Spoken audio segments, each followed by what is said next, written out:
নারীর চক্রান্ত নাকি ভয়ঙ্কর চক্রান্ত। কিছু কিছু নারী বারবার তাই প্রমাণ করে দেয়। একজন মায়ের বুক খালি হলো, ধরা যাক আরও 3জন মায়ের বুক খালি হলো, কারণ একটা ছেলে মারা গেল, তার মা সারা জীবনের জন্য ছেলেকে হারালো।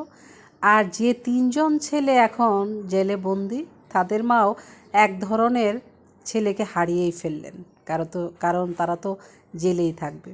বেঁচে গেল কারা বলেন তো? সবচেয়ে দোষী যারা, সেই 2 মেয়ে। আচ্ছা, তাদের কেন কোনো শাস্তি হলো না? কারণ তারাই তো নিয়ে এসে ছেলেটাকে মারালো। ছেলেরাই বা কেমন বোকা! গার্লফ্রেন্ডের কথায় শুনে তাকে যদি টিচ করেও থাকে, তা নাহলে 10টা গালমন্দ কর, 10টা থাপ্পড় দে, জীবনটাই কেন শেষ করে দিতে হবে?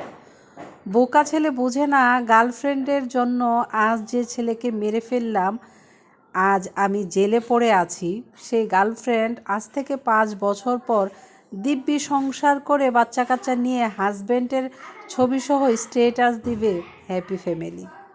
অথচ সেই ছেলেটা যদি যাবজ্জীবন হয়, সারা জীবন পড়ে থাকবে সেই কারাগারে। আসলে কিছু কিছু পুরুষ বোকাও বটে।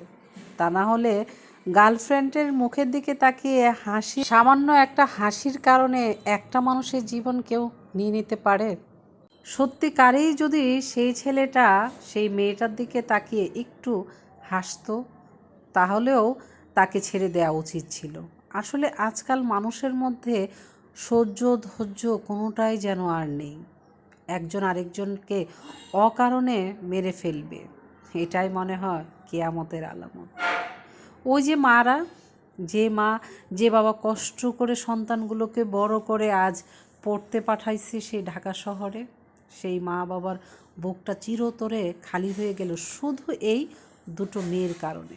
আর সেই 2টো মেয়ে যে দেখেন তার জীবন বিন্দাস চলছে, হয়তোবা 2-1টা মানুষের কটু কথা শুনছে। জেল ফাঁস তো হচ্ছে না, জেল ফাঁস তো হচ্ছে সেই ছেলেদের। একটা তো চিরজীবনের মতো চলে গেল, আর 3টা ছেলে জেলে পচে মরবে। আজকালকার কিছু মেয়ে এমন উগ্রতায় ভোগে যে তাদের আসলে কিছু বলাও বড় দায়।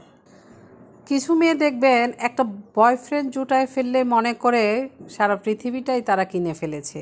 সেই বয়ফ্রেন্ডের টাকায় চলে কিছু মেয়ে।